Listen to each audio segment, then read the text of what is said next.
नमस्कार दर्शकों, आपके अपने टॉक शो सक्सेस सिग्नेचर में आज एक ऐसी हस्ती से मिलवाने जा रही हूं जो भारत माँ के सुपुत्र थे, हैं और रहेंगे। भले ही उन्होंने भारत से बाहर जाके विदेशों में न जाने कितने परचम लहराए हैं, कॉर्पोरेट सेक्टर में लोगों को रोजगार देने में, लेकिन भारत माँ की मीठी मीठी मिट्टी की जो खुशबू है ना, वो उन्हें पिछले 20 सालों से अपने आंचल में समाये हुए है। अपने आंचल में इस तरह से भारत की मिट्टी ने उन्हें समाया है कि भारत के लोगों के लिए विदेश में रहकर भी अपने भारतीय नौजवानों के लिए न जाने क्या कर जाऊं, ये जज्बा उनका दिन प्रतिदिन बढ़ता जा रहा है। जी हाँ, ज्यादा समय ना लेते हुए मैं वेलकम करना चाहूंगी आदरणीय संजय साहब का। संजय जी, आपका बहुत बहुत स्वागत है हमारे ओएसिस न्यूज के सक्सेस सिग्नेचर टॉक शो में। संजय जी, भारत की धरती और विदेश की धरती, यहीं से हम आपसे शुरू करेंगे कि कैसा महसूस करते हैं कि यहाँ जन्मे और एक ऐसी योगिनी की कोख से जन्म लिया जिनका इस धरती पर आना ही उसकी रजा थी। तो उस माँ को नमन करते हुए, उस माँ से ही मैं आपसे आज वार्ता शुरू करना चाहूंगी और दर्शकों लास्ट तक बने रहिएगा। आज की इस वार्ता में भले ही ये वार्ता थोड़ी सी बड़ी होने वाली है, लेकिन आपको ऐसे ऐसे चमत्कारिक पहलू इस वार्ता में सुनने को मिलेंगे जो सच में आपको थ्रिल कर जाएंगे।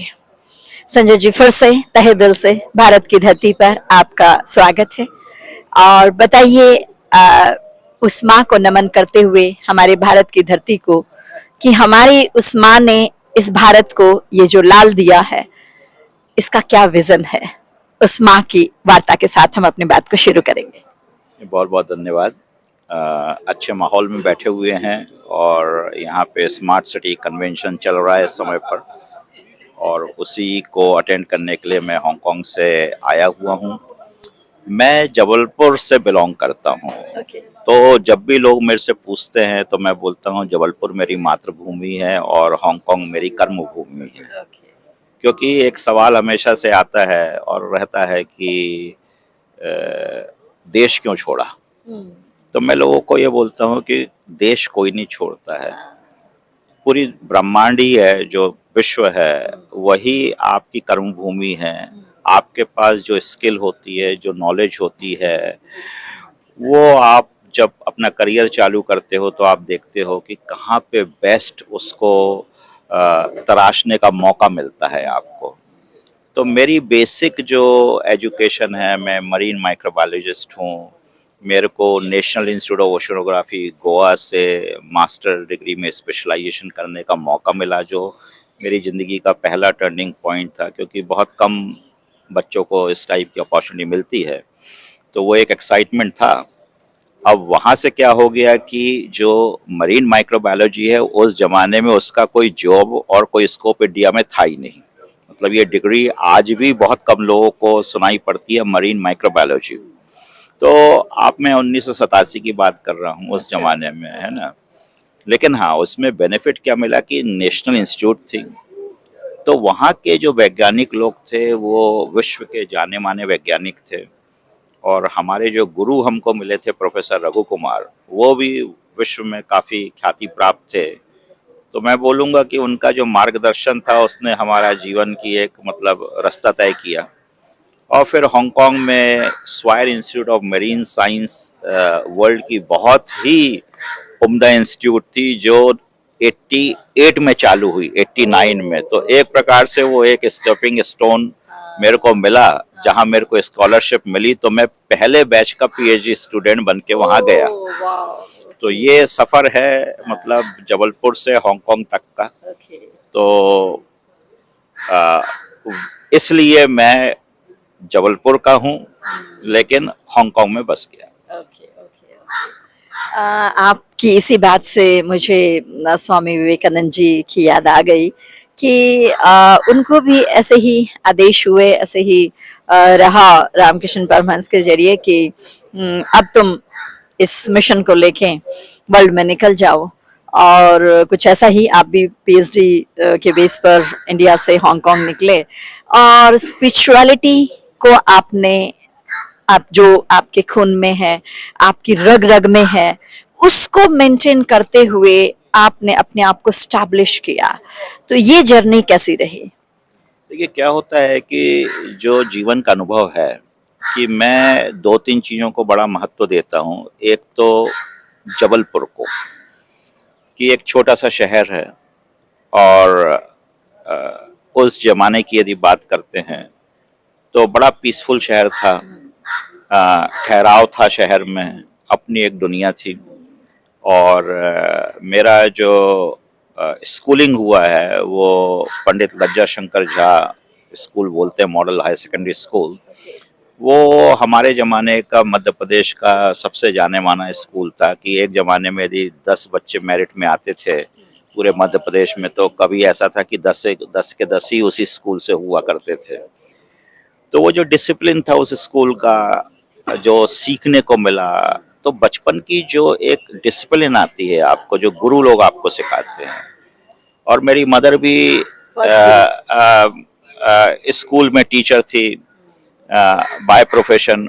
वो कथक डांसर थी, लेकिन उस जमाने में ऐसे आर्ट या अलग से इंस्टीट्यूशन वगैरह नहीं हुआ करते थे, तो स्कूल में अटैच होते थे।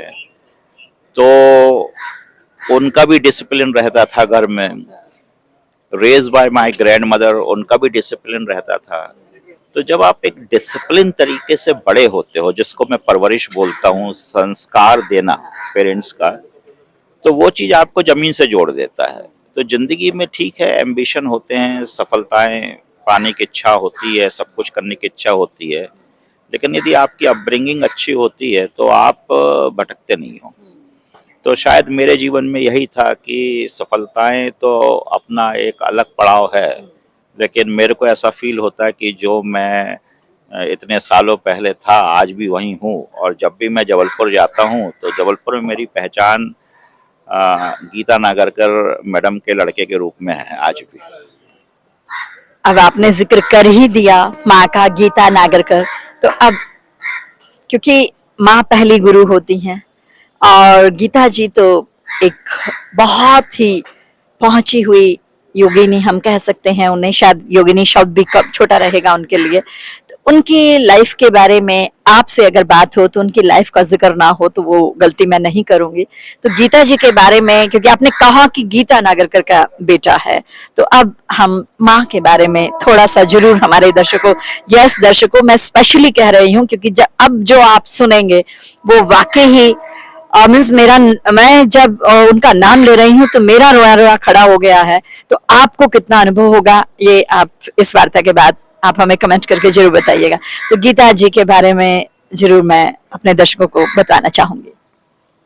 ये बड़ी सिंपल से क्या होता है कि अपन बहुत सारे लोगों से मिलते हैं अपने जीवन में, एंड उसमें से कुछ लोग ऐसे होते हैं कि ऐसा लगता है कि इनका जीवन किसी विशेष उद्देश्य के लिए हुआ है। जीते सभी हैं, लेकिन एक उद्देश्य के साथ जीना।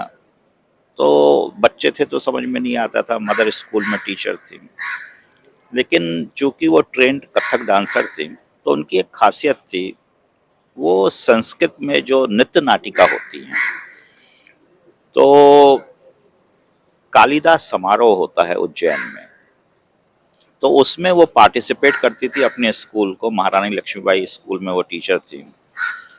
तो वो अपने हाथ से उनने कालिदास की जितनी भी मतलब काव्य हैं उनको संस्कृत में खुद दोबारा लिखा और कथक के थ्रू उसको नृत्य नाटिका में मतलब नाटक को परिवर्तित किया। तो ये उनका एक क्रिएशन था, बिना बोले हुए अपनी कला के साथ हाँ, उस चीज को एक्सप्रेशन में देना और हाँ, सामने वाला समझ जाए कि कहना क्या चाह रहा है। हाँ। तो जैसे शकुंतला मेरे को अभी भी याद है, बड़ा फेमस काव्य है, तो उसके ऊपर इस तरीके से, तो वहाँ से उनकी जर्नी स्टार्ट हुई। तो वो एक बड़ा नया डांस फॉर्म था, कोई करता नहीं था, क्योंकि अधिकतर आप यदि इंडिया में देखेंगे तो जो क्लासिकल डांसर लोग हैं वो डांस फॉर्म को यूज करते हैं, चाहे वो कथक हो, कुचिपुड़ी हो, मणि, मतलब अलग अलग टाइप की, जैसे ओडिसी हो। अब क्या होता है कि इनने उस चीज को, मतलब यदि इसको इंटरनेशनल लैंग्वेज में बोले तो इंडियन क्लासिकल बैले में कन्वर्ट किया, है ना, तो जिसको अपन नृत्य नाटिका बोल सकते हैं। और उसमें सबसे बड़ी खासियत ये थी कि जो काव्य लिखे हुए थे, जो स्टोरी थी, उसको संस्कृत में उनने अपने हिसाब से, नृत्य नाटिका के हिसाब से उनने लिखा।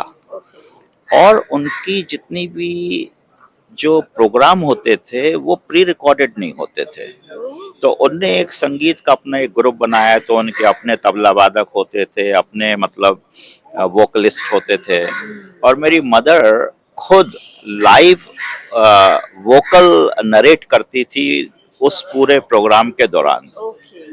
तो इस तरीके से मतलब सारे लोग जानने लगे कि भाई नागरकर मैडम जो हैं, ये इनका नृत्य नाटिका में काफी वो चलता है। लेकिन फिर जब बेटे हैं तो बहुत सारी चीजें घर में देखते थे, तो देखा कि वो मल्टी फैक्टोरियल उनका वो चलता था, कि मतलब बहुत सारे उनके इंटरेस्ट थे। तो वो स्कूल में स्काउट गाइडिंग भी होती थी, तो वो भी करती थी। तो स्काउट में पता नहीं कितने लोगों को राष्ट्रपति पुरस्कार बच्चियों को मिलता है, उसके लिए उनके थ्रू वो सब इवेंट हुए। उसके बाद उन्होंने खुद ही लायंस क्लब की भी स्थापना करी, ब्यूटी के भी प्रोग्राम किए, और फिर जो उनका जो सबसे बड़ा था वो थी आध्यात्मिक जर्नी। तो